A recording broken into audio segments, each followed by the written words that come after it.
Bir Demet Tecrübelerim kanalına hoş geldiniz. Evet, 7x7 küpümüzü bozduk. Bugün birinci bölüme başlıyoruz. Birinci bölümde beyaz ortaları yapacağız. Beyaz ortaları ve sarı ortaları yapacağız. Bunun mantığını anlatacağım. Evet, öncelikle 7x7 küpün bakın orta noktaları sabittir. Beyaz ortaları başlarken şu orta beyazı bulacağız. Öncelikle şu orta beşliği yapacağız. Evet. Şimdi şöyle bakıyorum.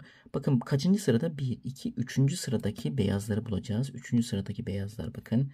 Şöyle bakıyorum. Evet, şurada 2 tane var. Evet, şunu şöyle yaptım. Evet, ileri yaptım. Bakın 3 tanesi oldu. 3. sıradaki beyazları buluyoruz. Bakın şurada bir tane var. Şöyle çevirdim. Hareket düzlemini değiştiriyorum bakın. Şöyle ileri aldım. Şu beyaz da oldu. Şurası kaldı sadece. Bakın şurada. Hareket düzlemini değiştiriyorum. Evet, ileri yapıyorum. Ve bakın ilk beşli beyazımız oldu. Bundan sonra çalışmalarımızı şu şekilde yapıyoruz. Bu beyaz kısmı sol tarafa alıyoruz. Bakın şu üstteki beyazları tamamlayalım. Üst kısımdaki beyazlar bakın şurada 2 tane yan yana olmuş. Bunu ileri yapıyorum. Şu üçlü olmuş oldu. Şu ikili kalıyor. Üst taraftaki yine bakıyorum bakın şurada bir tane beyaz var. Denk gelmiş. Şöyle ileri yapıyorum.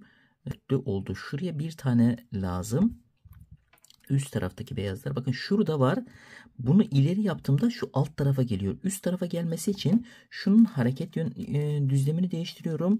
Ve ileri yaptığımda bakın beşli olmuş oldu. Bakın sol tarafla hiç oynamıyorum. Şimdi bunu direkt sol tarafa alıyorum. Evet, yaptığımızı sol tarafa alıyoruz. Evet, ikinci sıradaki beyazları yapalım. Bakın ilk olmuş. Yine ikinci sıradaki bir beyaz bulacağız. Bakın şurada bir tane beyazımız var. Bunu ileri yaptığımızda ikili olmuş oldu. İkinci sıradaki beyazlara bakıyoruz yine. Bakın şuradaki beyazlar ikinci sırada. Şu şekilde yaptım. Evet, ikisini ileri yaptım. Evet, ikinci sıradaki beyazlar oldu. Şimdi sadece şu köşedeki tek beyaz kaldı. İkinci sıradaki. Bakın şurada şöyle bakın şu hareket düzlemini değiştirmem lazım. Tam köşeye getirmem için hareket düzlemini değiştirdim. Tam köşeye getirdim. Bakın şu şekilde ileri yaptım. Evet. Ve beyazları tamamlamış olduk. Şimdi bu beyazı da diğerlerinin yan tarafına koyalım. Evet. Yaptığımız beyazları hep solda tutuyoruz. Yine bakın şu üst tarafta beyaz. Bakın üst tarafta bunu alta alacağız ama. Üst taraftaki beyazlara bakıyorum. Bakın şurada. Evet. Şöyle yaptım. Şimdi şuradaki beyazları şu orta noktaya almak için bakın şurada bir beyaz var. Şöyle aldım. Evet, yan tarafı da kontrol ediyorum. Bozuldu mu diye. Bozulmadı. Şimdi bakın bunu ileri yaptığımda şuraya geliyor. Ben nereye gelmesini istiyorum? Arka tarafa gelmesini istiyorum. O zaman hareket düzlemini değiştiriyorum. Evet.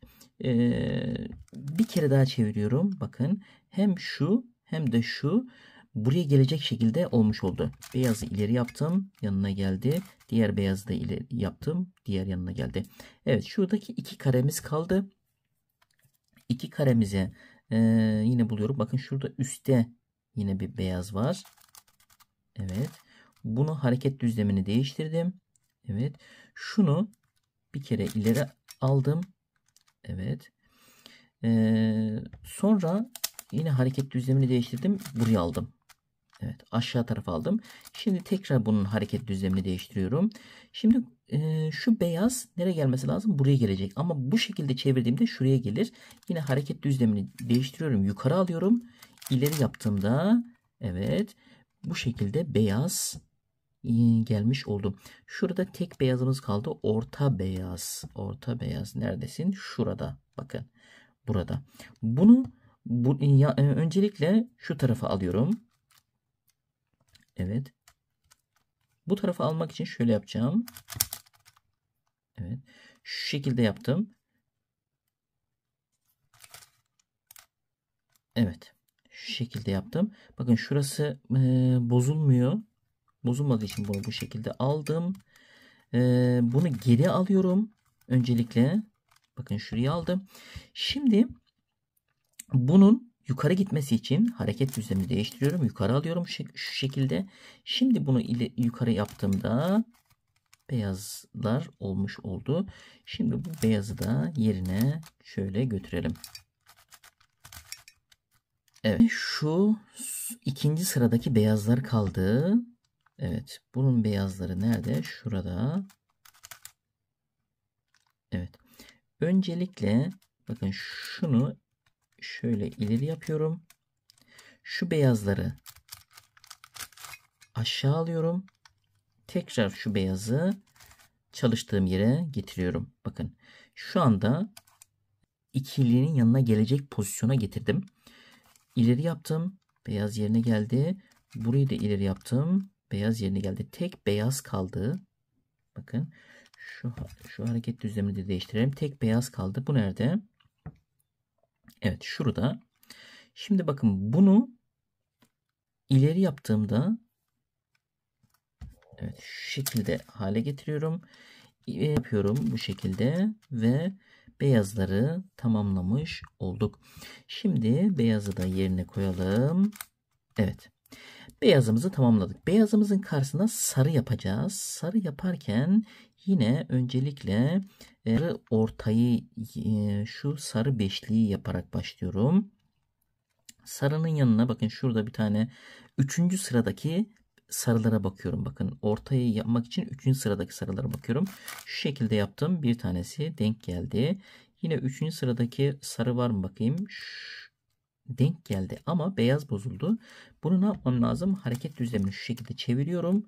Beyazı eski haline getiriyorum. Bakın burada sarıyı yaparken hallettiğimizde beyaz bozulmuşsa hareket düzlemini değiştirip beyazı düzeltmemiz lazım. Aksi takdirde sarıyı yaparken beyazı da bozmuş oluruz. Şimdi yine bakın şu ortada evet bakıyorum. Orta sarıyı buluyoruz. Bakın şurada bir tane var. Bakın. Bunu ileri yapacağım. Beyaz bozulacak. Bakın. İleri yaptım. Beyaz bozuldu. Şu hareket düzleminden bunu çıkartıyorum. Ve beyazı tekrar geri alıyorum. Bakın bu çok önemli. Şimdi tekrar bakıyorum. Şu sarı orta. Bakın şurada bir tane var. Şurada. İleri yaptım. Evet. Beyaz bozuldu. Hareket düzleminden bunu çıkartıyorum. Beyazı eski haline getiriyorum.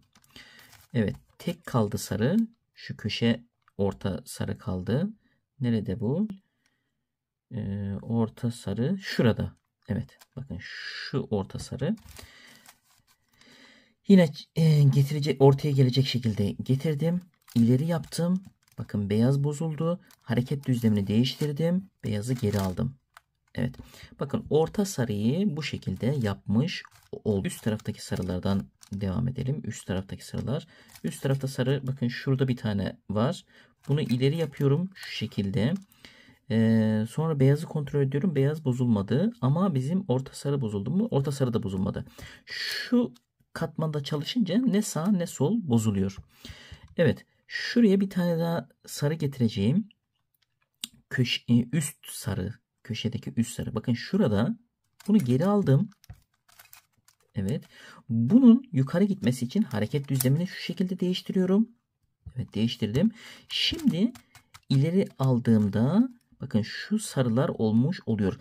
Ama benim nereye getirmem lazım? Şuraya getirmem lazım. Yani beyazın tam karşısına getirmem lazım. Şimdi bu şekilde yaptığımda ne oluyor? Beyaz bozuluyor. Öncelikle bunu sarıyı ileri yapmak için şu sarıyı hareket düzleminden çıkartıyorum. Evet. Beyazı bir tane geri alıyorum. Beyazı geri alıyorum. Sarıları biraz önceki hareket düzlemine getiriyorum. Beyazı ileri yaptığımda bakın beyaz da bozulmamış oluyor. Bu sarı da ileri gitmiş oluyor. Evet. Şimdi şuradaki sarıları buradan çıkartalım. Nasıl çıkartacağız? Şu şekilde çıkartacağız. Bakın şöyle yaptım.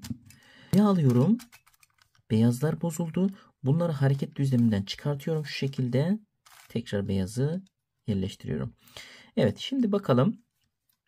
İkinci sıradaki ve yine son sıradaki sarı lazım bana.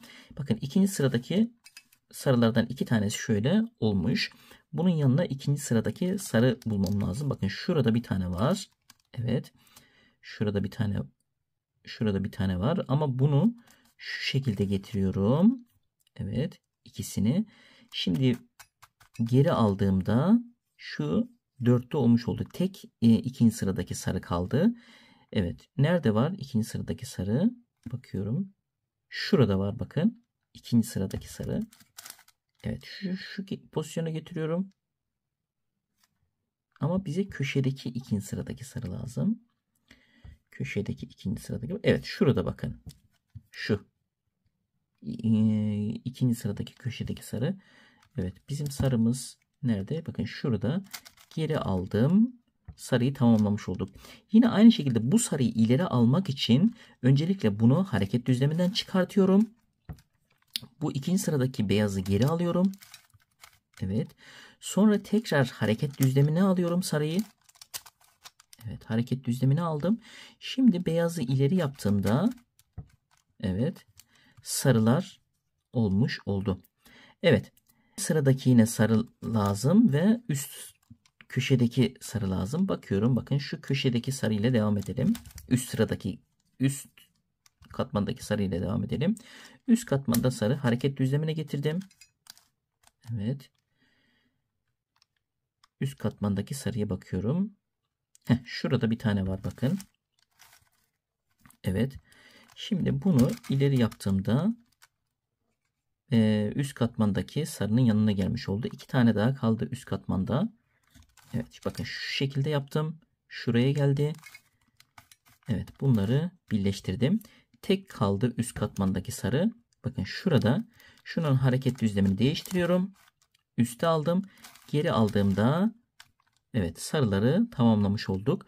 Şimdi bu sarıyı yine nereye götürmem lazım? Şuraya götürmem lazım. Buraya götürmek için hareket düzlemini şu şekilde değiştirdim.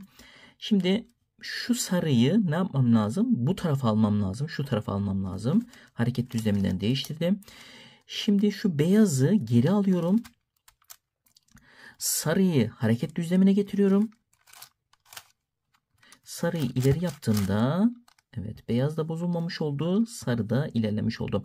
Şimdi tek şey kaldı. İkinci sıra kaldı. Bakın şuradaki ikinci sıra kaldı. İkinci sırayı yapacağız şimdi. İkinci sırayı yaparken yine aynı şekilde devam ediyoruz. Bakın iki tanesi yan yana olmuş. Diğer sarılar nerede? Şurada bir tanemiz var. Evet. Evet, şuraya getirdim. Bakın şuraya getirdim. Geri aldım. Olmuş oldu. Evet, diğer sarımız nerede? Bakın şurada bir tane sarı var. Bu sarıyı çıkartalım şöyle. Çıkartırken bakın dikkatle gösteriyorum. Şunu ileri yaptığımda çıkartmış oluyoruz. Ama neyi bozuluyor? Beyaz bozulmuş oluyor. Bunun hareket düzlemini değiştiriyorum. Evet. Tekrar beyazı düzeltiyorum. Evet. Sarıyı bu şekilde çıkartmış olduk. Bakın şuradaki sarıyı çıkartmış olduk.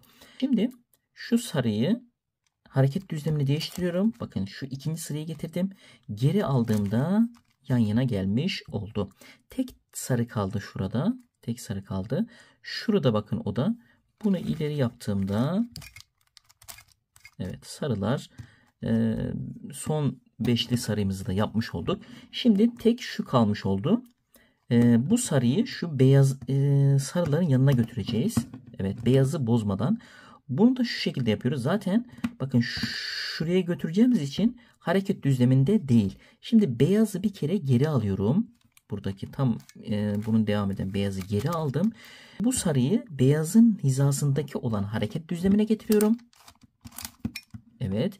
Şimdi beyazı ileri yaptığımda evet, beyaz bozulmamış oldu. Sarılar da tamamlanmış oldu. Evet, kırmızı ve yeşil ortaları yapacağız. Kırmızı ortayı yaparken bakın sarı ve beyazı sağımıza solumuza alıyoruz. Kırmızı orta noktayı buluyoruz. Bakın şurada kırmızı orta nokta. Öncelikle şu beşliği yapacağız. Evet. Bakın burada 3 tanesi olmuş. Şu orta 2 tanesi kalmış. Nerede bu orta 2 tanesi? Bakın şurada. Bunun hareket düzlemindeki yerini değiştiriyorum. Evet, şurayı ileri yaptım. Diğer tarafı da ileri yaptım. Bakın şu beşli olmuş oldu. Bunu hareket düzleminden çıkartıyorum. Evet, şu şekilde. Şimdi üst taraftaki şu ikiliyi yapalım bakın. İkili. Şurada var bir tane, geri aldım. Bakın oldu. Yine ikili bakın şurada bir tane var. Bunu da geri aldım. 4 tanesi olmuş oldu. Şu orta kaldı. İkilinin ortası kaldı. Nerede var o? Şöyle bakıyorum. Bakın şurada var. Şöyle ileri yapıyorum. Ve burayı da tamamlamış oldum. Bunun da hareket düzlemini değiştirdim. Diğer kırmızının yanına götürdüm. Evet, 2 tane kırmızı ortanın beşlileri yapılmış oldu. Evet, diğerlerine şöyle bakalım. Bakın şurada yine ikili olmuş. İkinci sıradaki ikili 2 tanesi olmuş. Diğer ikinci sıradakilere bakıyorum. Nerede var? Bakın şurada bir tane var. Şunu ileri yaptım. 3 tanesi olmuş oldu. 2 tanesi kaldı ikili. İkinci sırada bak şuradakini öncelikle yukarı götürelim. Şu şekilde. Evet. Bakın. Şimdi bunu geri aldığımda şu şekilde sıra tamamlanmış oluyor. Tek kaldı. İkinci sıradaki şu kare kaldı. Şurada. Bakın şu bizim tam istediğimiz şekilde. Bunu şu şekilde yapıyorum. Aşağı getirdim. Aşağı alıyorum. Bakın. Tamamladım ama bakın kırmızı kaydı. Hareket düzleminden çıkarıyorum. Kırmızıyı tekrar yerine getiriyorum. Bu kırmızıyı da diğerlerinin yanına götürüyorum. Evet, 3 tanesi oldu. Devam ediyoruz. Üst taraftaki kırmızılara bakıyorum. Evet, şurada bir tanesi var. Bunu şöyle çektiğimde evet birleşmiş oldu. Hareket düzleminden şunu değiştirelim. Evet. Şöyle kalsın. Yukarıdaki kısımda bakın şu kırmızıyı aşağı aldığımda birleşmiş oldu. Tek üst kırmızı kaldı şurada. O da şurada bakın. Şu hareket düzlemini değiştirdim. Şu kırmızıyı evet şu kırmızıyı götürdüm. Birleştirdim. Bunu hareket düzleminden değiştirdiğimde şu şekilde yapmış olduk. Evet. Bir tane kırmızı kaldı. Evet. Şu üst kısımda bakın şunu aşağı getiriyorum. Evet. Şu kırmızı bozuluyor. Hareket düzleminden çıkartıyorum. Tekrar yerine getiriyorum. Evet. Şimdi yine bunu aşağı aldım.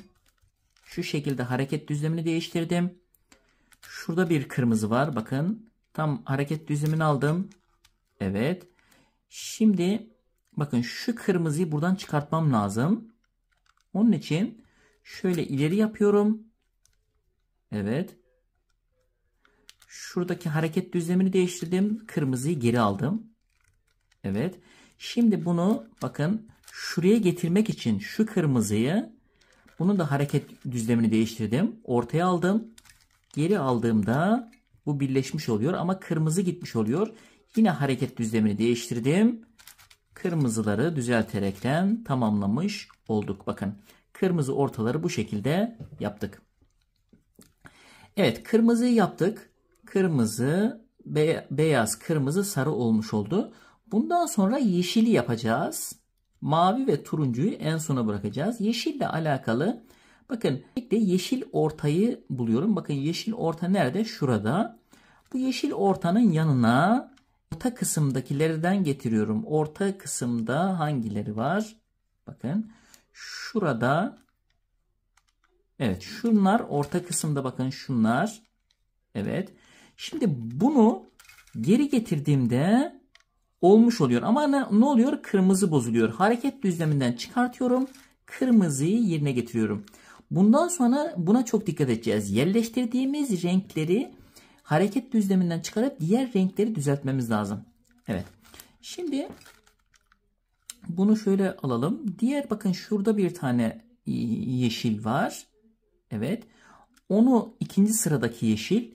İkinci sıraya götürdüm. Bakın şu şekilde kırmızı bozuldu. Hareket düzleminden çıkarttım. Tekrar geri aldım. Evet. Şunu tekrar buraya aldım. Hareket düzleminden çıkarttım. Yeşili geri aldım. Şimdi bakın şunun bir tanesi kaldı. İkinci sıradaki. İkinci sırada başka hangisi var? Bakın şurada ikinci sıradaki. Bunu yukarı aldım.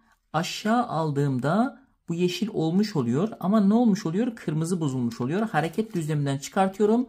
Kırmızıyı eski haline getiriyorum. Ve şimdi bakın bu yeşili, şu yeşili buraya getirmem için, bakın bu yeşili buraya getirmem lazım. Ama getirdiğimde kırmızı bozuluyor. Kırmızı bozulmaması için öncelikle bunu hareket düzleminden şu şekilde çıkartıyorum. Kırmızıyı bir kere, buradaki kırmızıyı ileri alıyorum. Yeşili hareket düzlemine getiriyorum. Evet. Kırmızıyı geri aldığımda yeşil de otomatikmen kendi yerine ulaşmış oluyor. Evet. Şimdi devam ediyoruz. Yine ikinci sıradaki yeşilleri yapıyoruz. Bakın iki tanesi olmuş. Şunu ileri yaptığımda ne olmuş oldu? Bu da olmuş oldu. Yine ikinci sıradaki yeşiller. Evet. Şu üst sıradaki yeşile bakalım. Tek beyazı kalmış. Evet. Birinci sıradaki, bakın şu üst birinci sıradaki. Şunu bakın geri alıyorum bir tane. Evet. Şimdi geri aldığımda bakın şurası tam olmuş oldu. Bunu diğerlerinin yanına götürmek için, evet bakın şu şekilde göstereyim. Kaç kere gitmesi lazım? 1-2 kere gitmesi lazım. Öncelikle hareket düzleminden çıkartıyorum. 2 kere ileri gitmesi için kırmızıyı 2 kere geri alıyorum. Bakın 1-2 kere geri aldım. Yeşili hareket düzlemine getiriyorum. Kırmızıyı ileri yapıyorum. 1-2 yaptığımda bakın kırmızı da bozulmamış oldu. Yeşiller de olmuş oldu. 3 tanesini yapmış olduk. Evet. Şimdi yeşillere devam ediyoruz. Bakın ikinci sıradaki şu 3'ü olmuş. Şurada şöyle yön değiştiriyorum. Bakın şunu ileri yaptığımda şuraya gelmiş oluyor. Evet. Tek kalmış oluyor. Şunu şöyle değiştirdim. Şunu aşağı aldım. Kırmızıyı tekrar düzelttik. Evet. Hareket düzlemini şunu şuradan çıkartalım. Hareket düzlemini değiştirdim. Kırmızıyı düzelttim. Bakın şu da olmuş oldu. Şu ikinci sıradaki yeşiller. Bunu şimdi geri almak için, evet, geri almak için kırmızıyı bir kere ileri itmem lazım. Öncelikle hareket düzleminden yeşili çıkarttım. Kırmızıyı ileri yaptım. Yeşili hareket düzlemine getiriyorum. Şu şekilde yeşili geri aldığımda bakın kırmızı bozulmamış oldu. Yeşil de tamamlanmış oldu. Şimdi son yeşiller kaldı. Üst kısımdaki yeşiller. Bunu alt kısma aldım bakın. Şunu ileri yaptığımda diğeri de olmuş oluyor. Kırmızı bozuldu. Hareket düzleminden çıkarttık. Kırmızıyı geri aldık. Bakın bir ileri bir geri şeklinde yapıyoruz. Bakın şurada bir tane var. Bunu şöyle alıyorum. Evet. Normalde yeşil bozuldu. Hareket düzleminden çıkarttım. Yeşili tekrar eski haline getirdim. Bakın kırmızı da bozulmamış oldu. Şöyle tekrar çevirdim. 2 tane kaldı. Evet, bir tanesi şurada. Ama bunu yaptığımda aşağı gelmiş oluyor. Bunu şöyle değiştiriyorum hareket düzlemini. Tekrar yeşili aşağı aldım. 3 tanesi birleşmiş oldu. Ama ne bozuldu? Yeşil ve kırmızı bozuldu. Hareket düzleminden bunu çıkarttım. Yeşili ve kırmızıyı tekrar eski haline getirdim. Tek kaldı. Öncelikle şunu ileri yaptım. Şunu hareket düzleminden çıkarttım. Kırmızıyı geri aldım. Evet. Sonra şunu getirdim buraya. Şu yeşili buraya getirmek için buranın hareket düzlemini değiştirdim. Bakın bunu geri aldığımda yeşiller tamamlanmış oluyor ama kırmızı bozuluyor. Hareket düzleminden çıkarttım bunu tekrar yan tarafa aldım. Yeşil ve kırmızıyı da düzelttim. Evet. Şimdi bu yeşili şuraya yerleştirmek kaldı. Bunu geri aldığımda kırmızı bozuluyor. Kırmızı bozulmaması için öncelikle bu yeşili hareket düzleminden yan tarafa alıyorum. Kırmızıyı bir kere ileri yapıyorum. Sonra kırmızının hareket düzlemine yeşili koyuyorum. Evet. Yeşili geri aldığımda yeşil ortalarda tamamlanmış oluyor. Evet. Beyaz, sarı, kırmızı, yeşil. 2 tane ortamız kaldı. Evet, mavi ve turuncu ortalar kalmıştı. Şöyle diğer ortaları yapmıştık.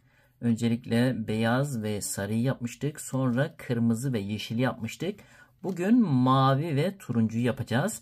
Bakın maviler, ortasına bakıyorum. Maviler bu tarafta olacak. Turuncular bu tarafta olacak. Öncelikle toplayabildiğimiz kadar mavileri bu tarafa toplayacağız. Şöyle bakın. Maviyi aldım. Evet. Hareket düzlemini değiştiriyorum. Şöyle turuncuyu geri aldım. Evet, mavileri toplayabildiğimiz kadar mavilerin olduğu tarafa topluyoruz şöyle.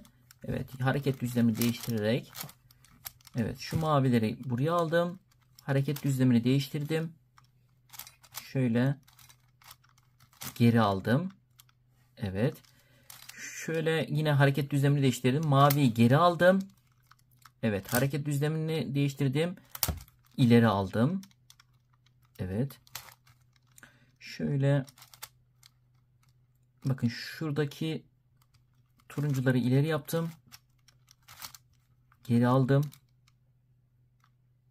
Turuncuyu ileri yaptım. Hareket düzlemini değiştirdim. Geri aldım. Evet.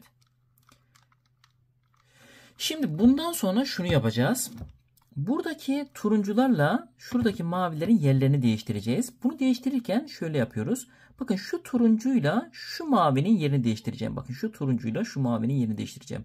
Bunu değiştirirken şu şekilde yapıyorum.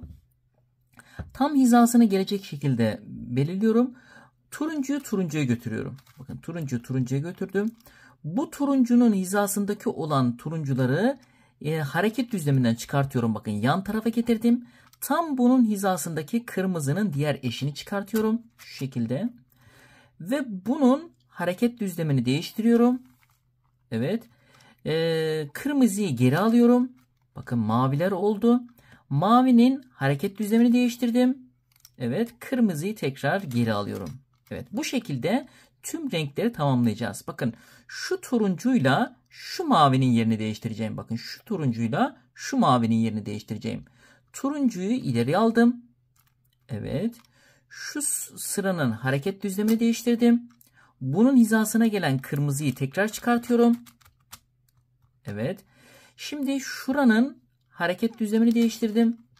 Evet. Kırmızıyı geri alıyorum. Evet. Maviler oldu bakın. Mavinin hareket düzlemini getiriyorum. Kırmızının hizasına getirdim. Kırmızıyı geri alıyorum. Evet. Devam edelim. Bakın şuradaki mavi ile turuncuyu değiştireceğiz. Evet. Şu turuncuyla bakın şu turuncuyla şu mavinin yerini değiştireceğiz. Bu turuncuyla bu mavinin yerini değiştireceğiz. Turuncuyu ileri aldım. Evet. Bu turuncuların hareket düzlemini değiştirdim. Bunun tam hizasına gelen kırmızıyı tekrar yukarı çıkarttım. Evet. Şimdi şunun hareket düzlemini değiştirdim. Kırmızıyı geri aldım. Evet. Hareket düzlemini tekrar geri aldım.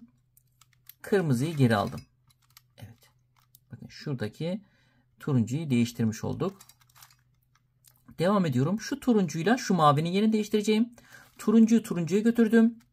Evet. Turuncunun hareket düzlemini değiştirdim. Bunun tam hizasındaki kırmızıyı yukarı çıkarttım. Evet. Şu mavileri kırmızının hizasına getirdim. Maviyi geri aldım. Evet. Bu mavileri hareket düzlemini değiştirdim. Kırmızının hizasına getirdim. Geri aldım. Evet. Bakın şuradaki turuncuyla şu maviyi değiştirmiş olduk. Şimdi devam edelim. Evet. Şu turuncuyla şu mavinin yerini değiştireceğim. Bakın şu turuncuyla şu mavinin yerini değiştireceğim. İleri aldım. Evet.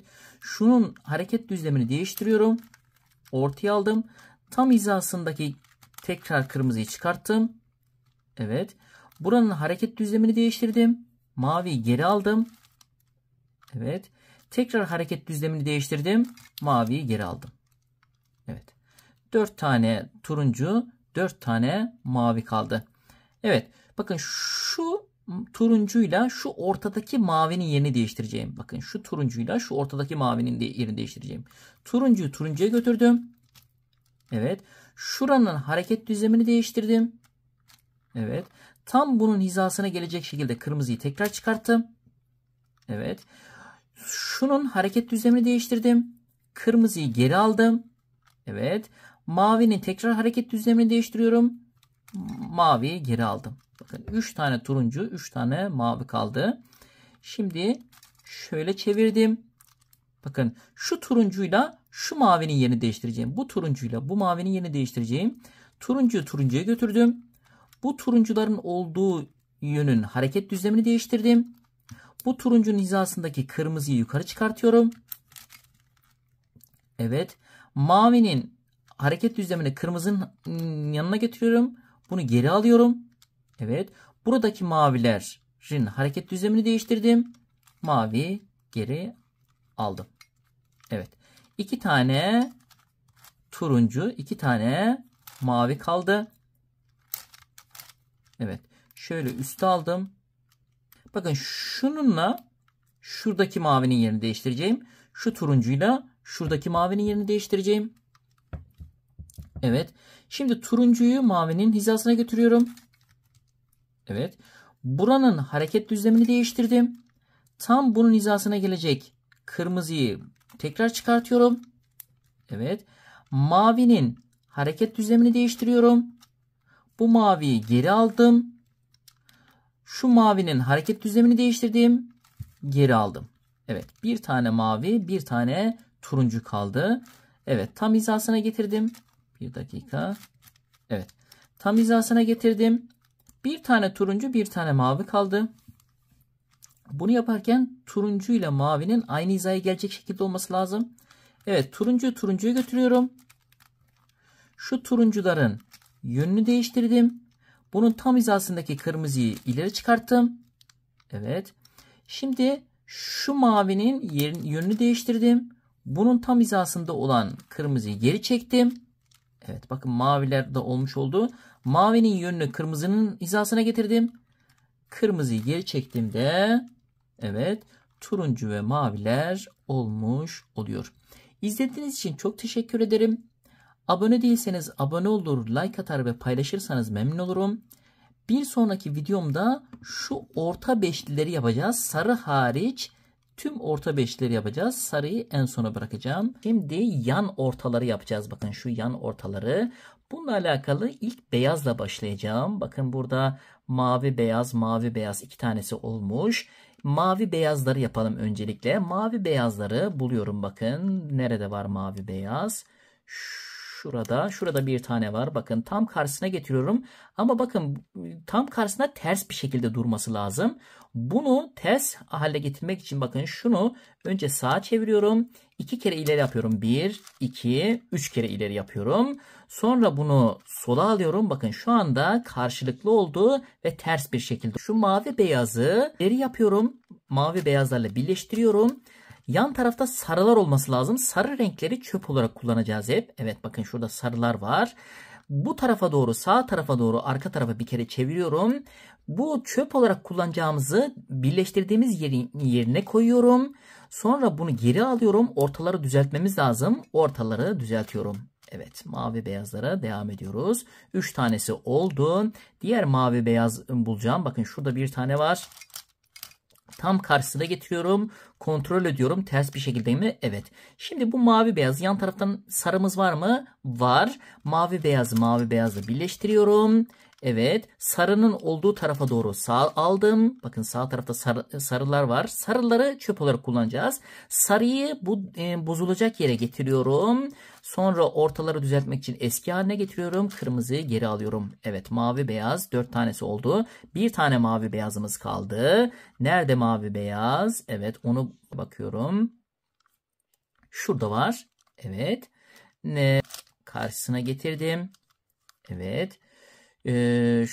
Şimdi şu anda tam düz oldu. Bunu ters yapmak için tam karşısına getirdim. Evet. Bakın şu anda mavi beyazlar bir şekilde geldi. Tek kaldı şurası. Yan tarafta ne var? Sarı var. Mavi beyazı mavi beyazlarla birleştirdim. ortaları düzeltmek için bunu yan tarafa alıyorum. Yan tarafa aldığımda sarıyı bunu yaptığımızın yerine getiriyoruz. Ortaları düzeltmek için tekrar eski haline getiriyorum. Sağ tarafa aldım. Beyazları birleştirdim. Evet. Mavi beyazları yapmış olduk. Şimdi kırmızı beyazlarla devam edelim. Kırmızı beyaz. Kırmızı şöyle bakıyorum. Evet, şurada kırmızı beyaz var. Ama aynı yönde değil, ters yönde olması lazım. Aynı yöne çevirmek için bakın bu yüzeyi bir kere sağa, 3 kere ile 1, 2, 3 kere, bir kere sola yaptığımda karşılıklı olmuş oluyor. Bakın şimdi kırmızıyı, yan tarafta sarımız var mı? Sarı getiriyorum. Bakın yan tarafa sarı olan renk getiriyorum. Şimdi kırmızıyı kırmızının yanına götürüyorum. Bakın şu ikinci kareyi kırmızıyı götürdüm. Şimdi bunu sarının olduğu tarafa doğru attım. Sarıyı ileri yapıyorum. Yaptığımızı yapmak için. Sonra bunu eski haline getiriyorum. Yeşili geri alıyorum. Evet. Yeşili geri aldım. Kırmızılarımız nerede? Burada. Yine kırmızı orta buluyorum. Bakın şurada 2 tane var. Evet, ters bir şekilde gördüğünüz gibi. Sağ tarafta sarılarımız var. 2 kırmızıyı da tek tek götürdüğümüzde ama ne oluyor? Ters oluyor. Aynı yönde olduğu için bunu ters yapmak için bir kere sağa çeviriyorum. 2 kere ileri 3 kere ileri sol yaptığımda ters bir şekilde gelmiş oldu bakın. Bunlar yukarı bakıyor, bunlar aşağı bakıyor. Şimdi bu ikisini, sağ tarafta sarılarımız var mı? Var. İkisini ileri yapıyorum. Evet, şu şekilde ileri yaptım. Sarının olduğu tarafa doğru götürüyorum. Sarıyı bunların yerine koyuyorum. Tekrar ortayı düzeltiyorum. Ortayı eski haline getiriyorum. Bakın ortayı eski haline getirmek için yaptıklarımızı yan tarafa almamız lazım. Bir tane beyaz kırmızı kaldı. Onu bulalım. Beyaz kırmızı. Nerede beyaz kırmızı? Şurada, evet. Evet, tam burada. Düzgün mü bakıyorum? Bakın. Böyle yaptığımda düzelmiyor. O zaman ne yapmamız lazım? Sağa çevirdim. 3 kere ileri 1, 2, 3. Bir kere sol yaptım. Şimdi düzeldi. Yan tarafta sarılarımız var mı? Var. Bakın sol tarafa alacağız bu sefer. Şimdi kırmızı beyazı diğer kırmızı beyazların yanına götürüyorum. Evet. Sol tarafa attım. Sarıları bunun yerine alıyorum. Tekrar düzelttim. Sarıyı düzelttim. Ortaları düzelttim. Bakın kırmızı beyazları da yaptık. Beyazları da yapmıştık. Evet, bunlar burada. Devam ediyoruz. Önce beyazlarla yapıyoruz. Bakın yeşilin 2 tanesi olmuş. Yeşili diğer yeşili tam karşısına getirdim. Evet. Da aynı yönde olduğu için bakın yeşili bir kere sağa çevirdim. 3 kere ileri 1, 2, 3. Bir kere sol yaptım. Evet. Şimdi bakıyorum olmadı, tekrar bir kere sağ 1, 2, 3. Evet. Şimdi oldu bakın. Bu yeşili sağ tarafımızda sarılar var. Yeşili diğer yeşil beyazların yanına götürdüm. Evet. Bu yüzeyi sarıların olduğu tarafa sağa aldım. Sarıları bunu bozulacak yere getirdim. Tekrar eski haline getirdim. Ortaları düzeltmemiz lazım. Ortaları düzelttik. Evet. Yeşil beyazlar nerede? 3 tanesi oldu. Bakın şurada bir yeşil var. Yan tarafa sarı alacağım. Evet, sarı aldım. Yeşil beyazın yanına götürdüm. Evet. Şimdi ortaları düzeltmem için bunu hareket düzleminden çıkartmam lazım. Sağa aldım. Sarıları bunun yerine koydum. Tekrar eski haline getirdim. Ortayı düzelttim.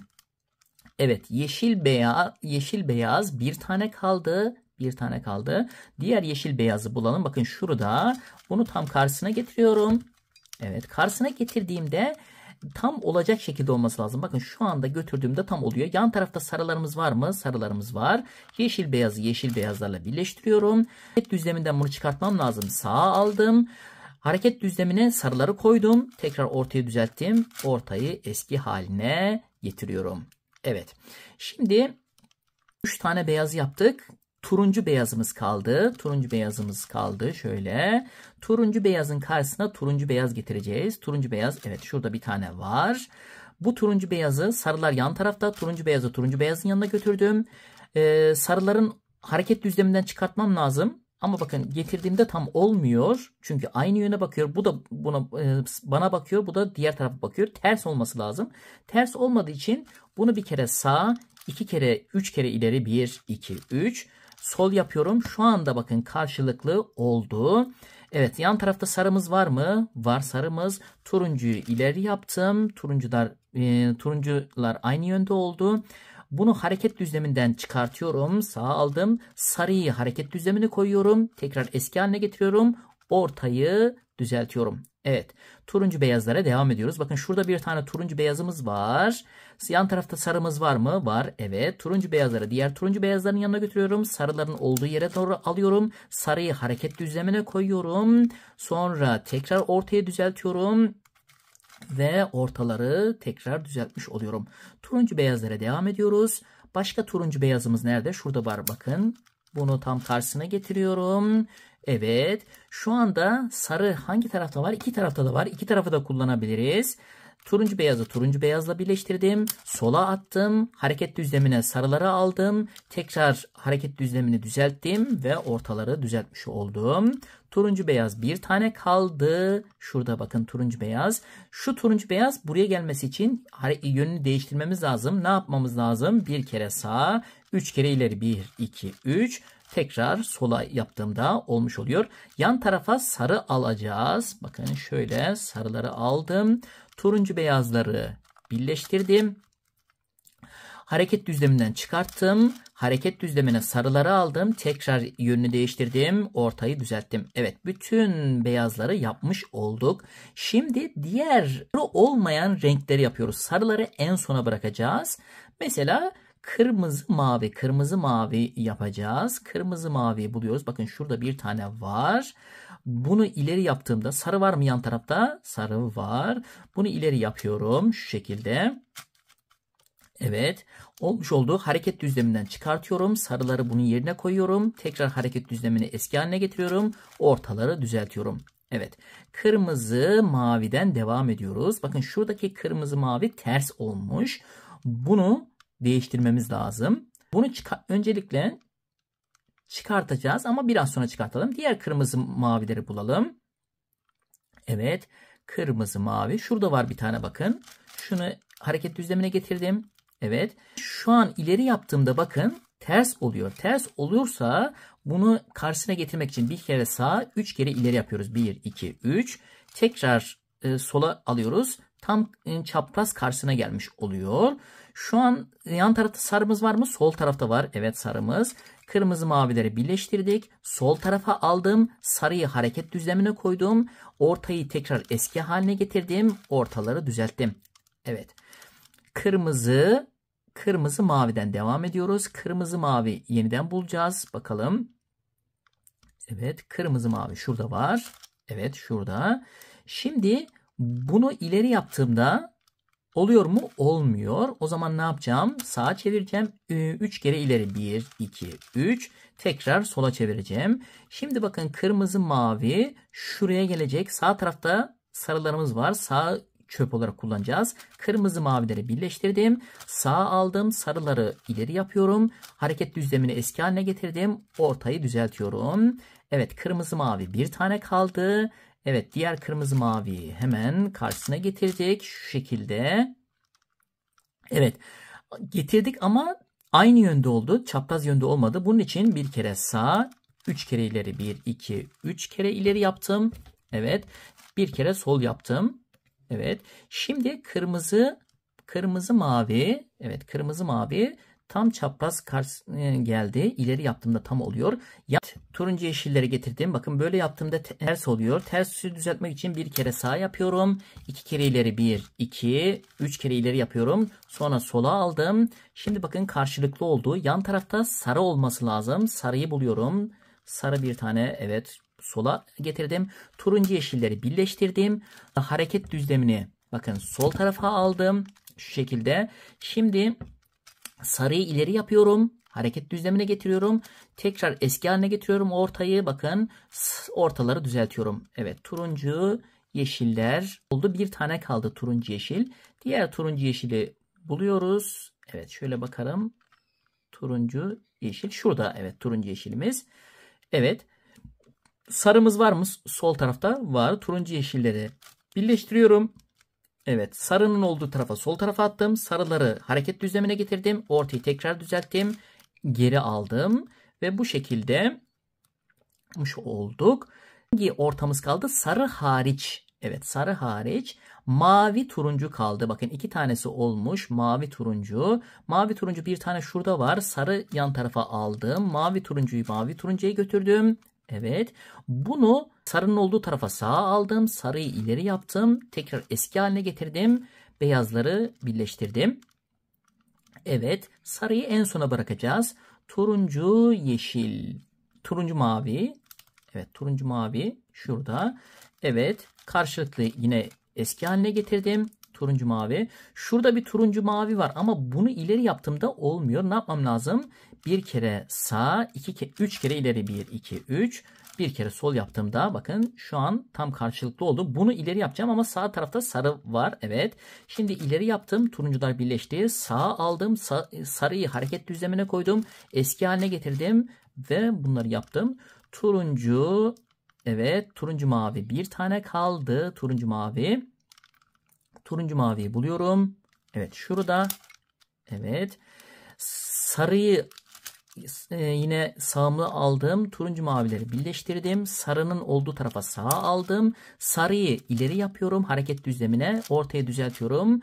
Ve bu şekilde sarı hariç tüm ortaları yapmış olduk. Sarıları bir yukarı toplayalım.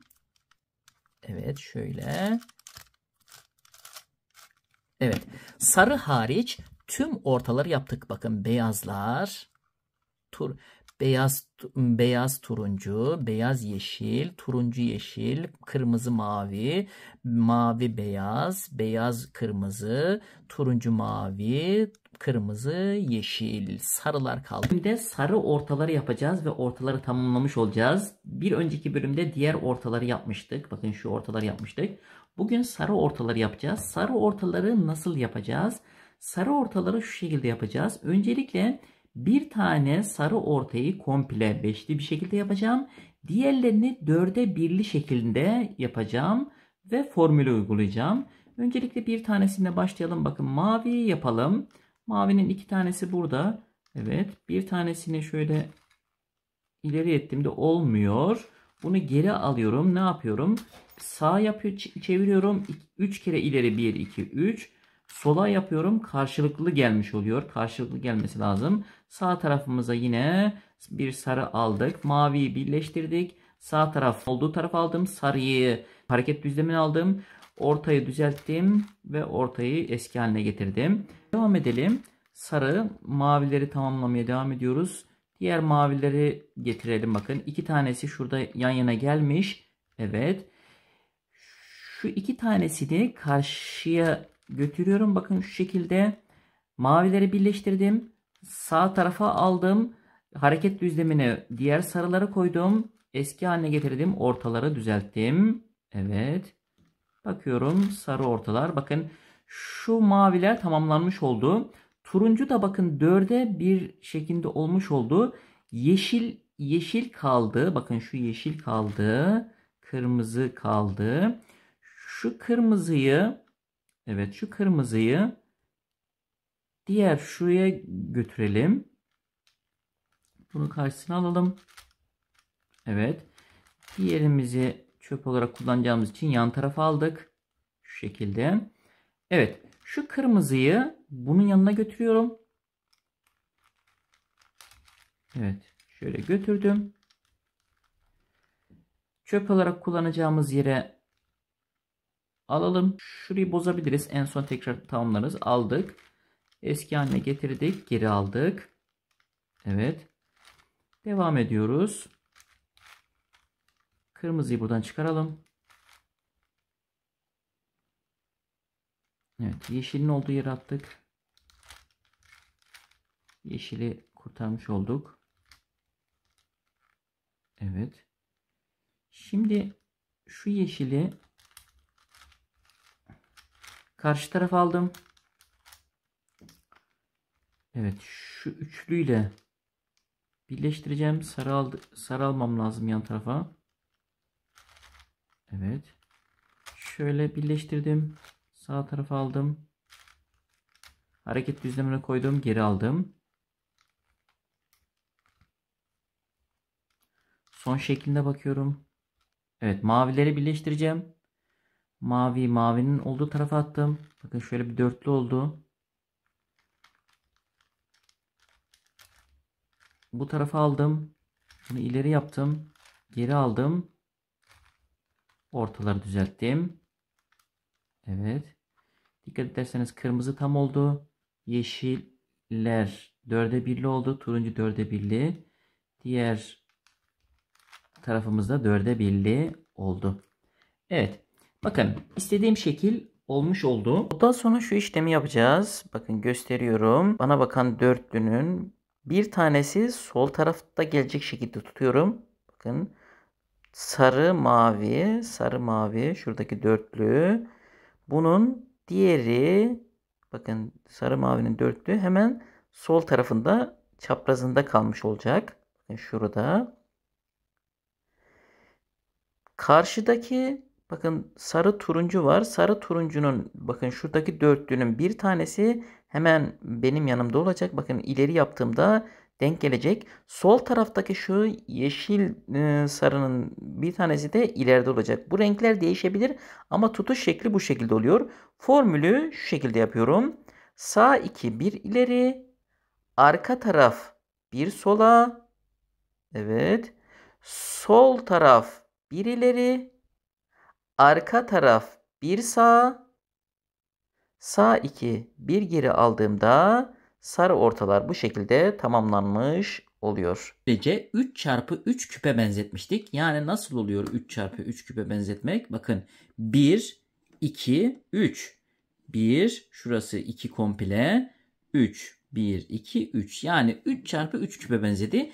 Şimdi bu küpümüzün sadece 3 çarpı 3 formülleriyle çözmesi kaldı. Bugün bunu yapıp küpümüzü tamamlayacağız. Öncelikle bir renk belirliyoruz. Orta renk belirliyoruz. Ben beyazı tercih ettim yine. Beyazdan bir büyük artı yapacağız. Bakın şu şekilde bir artı yapacağız. Bunun bir formülü yok. Bakın beyaz şurada var. Bunun yukarı almak için şöyle bakın yan çeviriyorum. Bunu yukarı alıyorum. Bakın artının bir ucu oldu. Bakın şurada bir beyaz var. Bunu yukarı alıyorum. Artının diğer ucu oldu. Şurada bir beyaz var. Bakın şöyle çeviriyorum. Sonra bakın şu altı oynataraktan arka tarafa alıyorum. Yukarı alıyorum. Artının diğer ucu olmuş oluyor. Şurada beyazlar var. Yukarı alıyorum. Artıyı böylece tamamlamış oluyoruz. Bakın gördüğünüz gibi. Artıyı tamamladıktan sonra artının devamındaki renkleri aynı yapacağız. Bununla alakalı bir rengi kendi rengine götürüyorum. Mesela kırmızıyı kırmızıya götürelim. Şöyle kontrol ediyorum. 2 tane rengin olması lazım. Bakın kırmızılar oldu, yeşiller oldu. 2 renk olmadı. Turuncu ve maviler olmadı. Bunu yapmak için bir tane formülümüz var. Tutarken şöyle tutuyoruz. Olan bir rengi arka tarafıma alıyorum. Diğer rengi sağ tarafıma alıyorum. Olmayanlar solumda, bir tanesi solumda, bir tanesi de bana bakıyor şekilde olacak. Formülümüz şu şekilde. Yan tarafa da formülümüzü yazacağım. Sol taraf bir aşağı, sol bir aşağı. Üst taraf bir sola. Evet. Sol taraf bir yukarı. Evet. Alttaki 1, 2, 3, 4, 5, 6. 6 kare bir sola. Evet. Arka yüz şurası bir sola yaptığımda artı bozulmamış oluyor ve artının devamındaki renkler aynı renkler olmuş oluyor bakın. Evet. Şimdi ilk katmandaki şu köşeleri yerleştireceğiz. Bu köşeleri yerleştirirken köşeye denk gelecek renkleri belirleyeceğiz. Bunu da köşeyi kesen renklere bakaraktan belirliyoruz. Turuncu, beyaz, yeşil. Buraya turuncu, beyaz, yeşil gelecek. Turuncu, beyaz, yeşil köşeyi buluyorum. Bakın şurada bunu çıkarıyorum. Aşağı aldım. Sola ya da sağa fark etmez. Turuncu, yeşil aranın tam altına getirdim. Formülümüzü uyguluyorum. Formülümüz şu şekilde. Bakın bunu da yan tarafa yazacağım bu formülümüzü. Sağ taraf bir aşağı. Alt taraf bir sola. Sağ taraf bir yukarı. Alt taraf bir sağ. Evet. Bu formülümüzü köşe yerine yerleşene kadar devam ediyorum. Sağ taraf aşağı. Alt taraf sola. Sağ taraf yukarı. Alt taraf sağ. Evet. Aşağı, sola, yukarı, sağ. Bu sağ'yı unutmuyoruz. Bakın köşemiz yerleşti. Diğer köşeye geçelim. Yeşil, beyaz, kırmızı. Bakın yeşil, beyaz, kırmızı yerinde ama yönü değişik. Bunu da aynı şekilde ya burada olacak ya aşağıda olacak. Yine aynı formülü uyguluyoruz. Aşağı, sola, yukarı, sağ. Aşağı, sola, yukarı, sağ yaptığımızda bu köşemizde yerleşmiş oluyor. Bu köşeye gelelim. Kırmızı, beyaz, mavi. Buraya kırmızı, beyaz, mavi gelecek. Kırmızı, beyaz, maviyi yerleştireceğim köşenin tam altına getiriyorum. Ve formülümüzü bu şekilde uyguluyorum. Aşağı, sağ taraf aşağı, alt taraf sola, sağ taraf yukarı, alt taraf sağ. Evet, köşemiz yerleşti. Diğer köşeye bakıyoruz. Beyaz, mavi, turuncu. Beyaz, mavi, turuncuyu tam köşemizin altına getiriyorum. Evet. Ve formülümüzü uyguluyorum. Aşağı, sola, yukarı, sağ yaptığımda bakın birinci katman tamamlanmış oluyor. Bu birinci katman oluyor. Ve bunu tamamladıktan sonra, ilk yüzeyi tamamladıktan sonra küpümüzü ters çeviriyoruz. Şimdi ikinci katman dediğimiz yer şu komple şurası olmuş oluyor. Bakın 1, 2, 3, 4, 5 tane karenin olduğu ikinci katman olmuş oluyor. Çünkü 3 çarpı 3 küpe benzettik. Birinci katman burası, ikinci katman burası, üçüncü katman burası olacak. Şimdi bu yan ortaları yüzeyin rengi yapmak için şunu yapacağız. Üstü, bakın beyazın karşısında ne vardı? Sarı vardı. Şimdi şu ortalardan sarı olmayan renkler bulacağız. Bakın mavi, turuncu. Kendi rengine getireceğiz bunu. Turuncuya getirdim. Ve bunun ne tarafa yerleşeceğine bakıyorum. Evet. Mavi, turuncu ne tarafa yerleşecek? Sağa yerleşecek. Evet. Formülümüzü yine yan tarafa yazacağız. Ne tarafa yerleşecekse üstü tam zıttı. Sağa yerleşeceği için üstü sola bir kere çeviriyorum. Yerleştireceğim tarafı bir kere yukarı çıkarıyorum. Sonra üstü yerleştireceğim tarafa doğru atıyorum. Orta renkler tekrar olduğunda beyazı aşağı alıyorum. Sonra tek beyaza bakıyorum. Soldaysa sağa, sağdaysa sola. Solda olduğu için üstü bir kere sağa atıyorum. Alttaki çıkartıyorum. Evet. Beyazı yerleştiriyorum. Aşağı alıyorum. Evet. Devam edelim. Bakın. Kırmızı, mavi. Ne tarafa yerleşecek? Sağ tarafa yerleşecek tekrar. O zaman ne yapacağım? Sol tarafa atacağım üstü. Yerleştireceğim tarafı yukarı çıkarttım. Üstü yerleştireceğim tarafa doğru attım. Orta renkler olunca beyazı aşağı alıyorum. Tek beyaza bakıyorum. Solda ise sağa, sağda ise sola. Solda olduğu için sağa atıyorum. Evet. Alttaki beyazları çıkartıyorum. Tek beyazı yerleştiriyorum. Aşağı alıyorum. Evet. Devam edelim. Bakın yeşil, kırmızı var. Kırmızıya götürüyorum. Ne tarafa yerleşecek? Yine sağ tarafa yerleşecek. Sağ tarafa yerleşeceği için üstü bir kere sola attım. Yerleştireceğim tarafı bir kere yukarı çıkarttım. Evet. Üstü yerleştireceğim tarafa doğru attım. Orta renkler olunca beyazı aşağı alıyorum. Evet. Tek beyaza bakıyorum. Solda ise sağa atıyorum. Evet. Diğer 1, 2, 3, 4, 5, 6'lı beyazı çıkartıyorum. Evet. Beyazı yerleştiriyorum ve aşağı alıyorum. Evet. Yeşil, turuncu ne tarafa yerleşecek? Bakın bu sefer sol tarafa yerleşecek. Bakın yeşil, turuncu, yeşil, turuncu sol tarafa yerleşecek. Sol tarafa yerleşeceği için üstü bir kere sağa atıyorum. Evet. Yerleştireceğim sol tarafı bir kere yukarı çıkarıyorum. Üstü yerleştireceğim tarafa doğru çeviriyorum.